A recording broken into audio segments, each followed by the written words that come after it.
નમસ્કાર દોસ્તો, આજે વાત કરવાની છે ઓબીસી એસસી એસટી સમુદાય સાથે ગુજરાત સરકાર દ્વારા કરવામાં આવતો અન્યાય એના વિશે વાત કરવાની છે.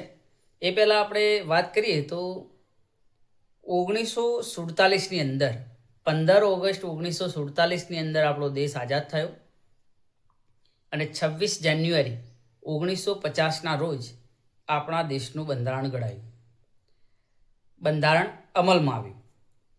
એ વખતે આપણે જાતિ સમુદાયની વાત કરીએ તો એ વખતે લગભગ ટોટલી જાતિ સમુદાય એ એક સમાન હતા. આર્થિક રીતે એટલું બધું કોઈ અંતર હતું નહીં. પરંતુ એના પછી દેશ આઝાદ થયા પછી અલગ અલગ સરકારો આવી અને એ સરકારોની એવી કૂટનીતિઓના કારણે ઘણા એવા અમુક સમાજ જે ટોપ પર આવી ગયા અને અમુક એવા જે સમાજો છે જે અત્યારે પણ સંઘર્ષ કરી રહ્યા છે, વિકાસથી વંચિત છે. આપણું એક ઉદાહરણ લઈએ કે ગુજરાત સરકારે આ બજેટની અંદર ગુજરાતની અંદર માથાદીઠ આવક 3 લાખ રૂપિયા જાહેર કરી કે દરેક વ્યક્તિએ 3 લાખ રૂપિયા ગુજરાતની અંદર આવક છે. હવે આપણે સીધી રીતે સમજીએ કે આપણા પરિવારની અંદર 5 વ્યક્તિ છે તો 5 તરી 15. તમારા પરિવારની અંદર 5 સભ્ય હોય તો તમારા પરિવારની 15 લાખ આવક હોવી જોઈએ. તો તમે જે સરકારના જે આંકડાકીય માહિતી છે એના સમાન ગણાવો. પરંતુ અહીંયા પરિસ્થિતિ એવી છે દોસ્તો કે અહીંયા વ્યક્તિ દીઠ 3 લાખ નહીં, આખા પરિવારની આવક તમે ગણવા જાઓ તો પણ 3 લાખ થતી નથી. તો આટલી મોટી અસમાનતા કેમ? જે વખતે દેશ આઝાદ થયો એ વખતે મેં કહ્યું એમ પ્રમાણે કોઈ ઝાઝો ડિફરન્ટ હતો નહીં. તો પાછલા 50 વર્ષની અંદર એવું તો શું થયું જેથી કરીને આપણા આ સમાજો, ખાસ કરીને વાત કરીએ કે ઓબીસી એસસી એસટી સમાજો છે, એ સમાજો આજે પણ વિકાસથી વંચિત છે. ઘણા ધારાસભ્યો રજૂઆત કરે છે પણ એમની રજૂઆતો સાંભળવામાં આવતી નથી. પોતાના વિસ્તારની અંદર કોઈ માંગ હોય તો એવું કહેવું પડે કે ભાઈ હું મારી જમીન આપવા તૈયાર છું, પરંતુ તમે આ વસ્તુ અમને આપો, જીઆઈડીસી આપો તો સારું. આવી ભીખ માગવી પડે છે સરકાર સમક્ષ. તો આવા તો આપણે શું ગુનાહ કર્યા છે? આઝાદીની ચળવળની અંદર આપણા પણ પૂર્વજો બહુ મહત્ત્વની ભૂમિકા ભજવી જ છે, નથી ભજવી એમ નહીં. સતોય આવી પરિસ્થિતિ કેમ? બીજી વાત તમને કહું દોસ્તો કે 2024-25ના જે આંકડા છે એ પ્રમાણે ગુજરાતની અંદર અલગ અલગ નિગમ ચાલે છે અને એની અંદર સરકાર દ્વારા ફંડ આપવામાં આવતું હોય છે. તો એમાં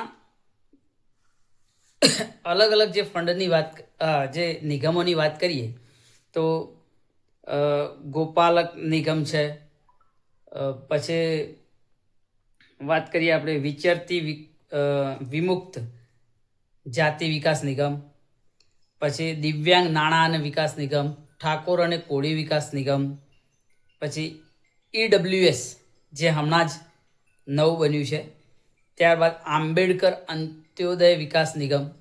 આવા લગભગ 10થી 11 નિગમો છે. તો આ નિગમોની અંદર સરકાર ફંડની ફાળવણી કરે છે અને એ ફંડ યોગ્ય વ્યક્તિઓ સુધી પહોંચે તેનું કામ એ નિગમે કરવાનું હોય છે, એ નિગમના કર્મચારીઓ અને ચેરમેનોએ કરવાનું હોય છે. હવે વાત કરીએ દોસ્તો કે સરકાર આપણને અન્યાય ક્યાં કરે છે, તો સીધી લીટીની અંદર એક સમાચારનો, એક અખબારનો એક લેખ છે, એની અંદર દર્શાવ્યું છે કે કુલ નિગમો છે એની અંદર 1629 કરોડ ગુજરાત સરકારે ફાળવ્યા. પરંતુ નવાઈની વાત એ છે દોસ્તો કે ઈડબ્લ્યુએસને સૌથી વધુ ફંડ, કુલ 62% ફંડ ફાળવ્યું છે. હવે 62% ફંડ પ્રમાણે આપણે જોઈએ તો 1019 કરોડ જેટલું ફંડ એક જ નિગમને ફાળવ્યું છે. અને કયું નિગમ છે? ઈડબ્લ્યુએસ. એ લોકો તો પહેલેથી સવર્ણો કહેવાય છે. એ લોકોને પહેલેથી જ એમના સમાજની અંદર કે સરકારની કોઈ ગાઈડલાઈન હોય એની અંદર એ લોકોને પ્રોત્સાહન મળે છે, છતાં આર્થિક રીતે આટલું ફંડ એમાં ફળવાય છે. હવે 1,1629 કરોડમાંથી 1,019 કરોડ કાઢો એટલે પાછળ કેટલા વધે? એ ટોટલી તમામ નિગમો માટે બાકીના જે 10 નિગમ છે એની અંદર ફાળવ્યા છે. આપણે અમુક મોટા મોટા નિગમોની વાત કરીએ તો ઠાકોર અને કોળી વિકાસ નિગમની અંદર 190 કરોડ ફાળવ્યા છે. લગભગ ઠાકોર અને કોળી વિકાસ નિગમની અંદર આવતા એ સમાજની વાત કરીએ તો લગભગ 40% જેટલો સમાજ છે. તો સામે એમને ફંડ ફાળવ્યું છે 190 કરોડ. એવી રીતે બીજા નિગમની વાત કરીએ કે ભાઈ આંબેડકર અંત્યોદય વિકાસ નિગમ તો 23.36 કરોડ એટલે 23 કરોડ ને 36 લાખ. તો દોસ્તો હવે નાના બાળકને પણ ખબર પડે કે ભાઈ જે જરૂરિયાતમંદ હોય એને વધારે ફંડ ફાળવાય અને જેને જરૂર નથી એને ઓછું ફાળવાય. અહીંયા ગુજરાતની અંદર આખું અવળું છે. અને નવાઈની વાત એ છે દોસ્તો કે ગુજરાત સરકારની અંદર કુલ સમથિંગ અત્યારે 160 આજુબાજુ ધારાસભ્યો બીજેપીની અંદર છે. એમાંથી લગભગ 50% ઉપર મારા ખ્યાલથી 80 આજુબાજુ જે MLA છે એ આજે ઓબીસી SC ST માંથી આવે છે. તો એ લોકો કેટલા ગુલામ છે, પબ્લિકની વાત છોડો, એ ધારાસભ્યો કેટલા ગુલામ છે કે આ બાબતે બોલવા તૈયાર નથી. કાં તો એ એમનું કરીને બેઠા હોય, કાં તો એમને આ પ્રજાની કંઈ પડી ના હોય, કાં તો એ લોકો બીવાય છે. આ બે જ વાત છે. એ બે વાત સિવાય ત્રીજો કોઈ પ્રશ્ન હોય નહીં. કાં તો એ લોકો સરકાર સામે વાત કરતા ડરે છે, કાં તો એમને એમનું ભથ્થું લઈને બેસી ગયા છે. એટલે બીજા કોઈમાં રસ દાખવવો નથી. બહાર આવે છે જ્યારે વોટ માંગવા આવે છે ત્યારે સમાજની વાતો કરે છે. સમાજ માટે આમ કરીશું, સમાજ માટે મરી મટવાત. અરે મરવું નથી ભાઈ, તમારે ખાલી આ જે ફંડની ફાળવણી થાય છે એની અંદર લડો, સામે જજુમો અને બીજા જે સમાજોને ફંડ ફળવાય છે એના સમકક્ષ તમે ફંડ લાવો. તમે આ ધારાસભ્યોની વાત કરું છું, નેતાઓની વાત કરું છું, તમે કોઈના બેસણામાં નહીં જાઓ તો ચાલશે, કોઈના લગ્ન પ્રસંગમાં નહીં જાઓ તો ચાલશે. તમારું કામ એ છે કે સમાજ સરકારમાંથી કઈ રીતે આ જે પછાત વર્ગો છે એની અંદર તમે ફંડ મેળવી શકો એના માટે સમાજે મૂક્યા છે. અને તમે તમારા રોટલા શેકવા માટે, અને અત્યારે તો પાછું નવું ચાલે છે, હિન્દુ સંગઠનો, હિન્દુ સંમેલનો થઈ રહ્યા છે. બહુ સારી બાબત છે.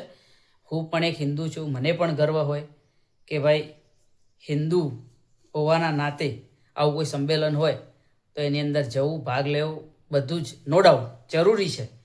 પરંતુ એ સવર્ણ જ્ઞાતિવાળા જે હિન્દુ સંમેલનની અંદર છે તો એમને વિનંતી કે ભાઈ તમે પણ આની અંદર રસ દાખવો કે ભાઈ મારા જ હિન્દુ ભાઈઓને સરકાર આજે અન્યાય કરે છે તો એને સામું લડીએ અને હરખો ન્યાય મળે.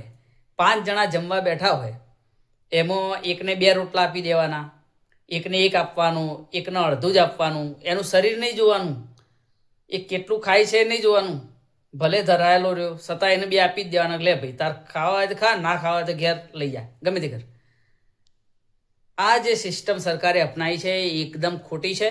આ સિસ્ટમને હું વખોડું છું અને હું તો કહું છું કે જ્યાં સુધી આવા જે સમરસતા નહીં આવે ત્યાં સુધી હું એવું નહીં માનું કે આ સરકાર ગરીબોની સરકાર છે, એમના માટે કામ કરે છે. એટલે ખાસ કરીને વિનંતી છે અને ધારાસભ્યોને ખાસ કરીને આ વિડીયોના માધ્યમથી કહેવા માગું છું કે ભાઈ તમે મૂંગા રહેશો નહીં, ગુલામી કરશો નહીં.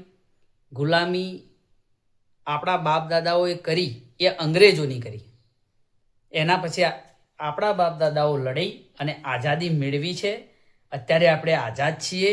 તમે ઊંઘમાં હોય તો આંખ ખોલીને બંધારણ વાંચો અને એ પ્રમાણે બંધારણીય લડતથી પણ તમે ફંડ વધુ મેળવી શકો છો.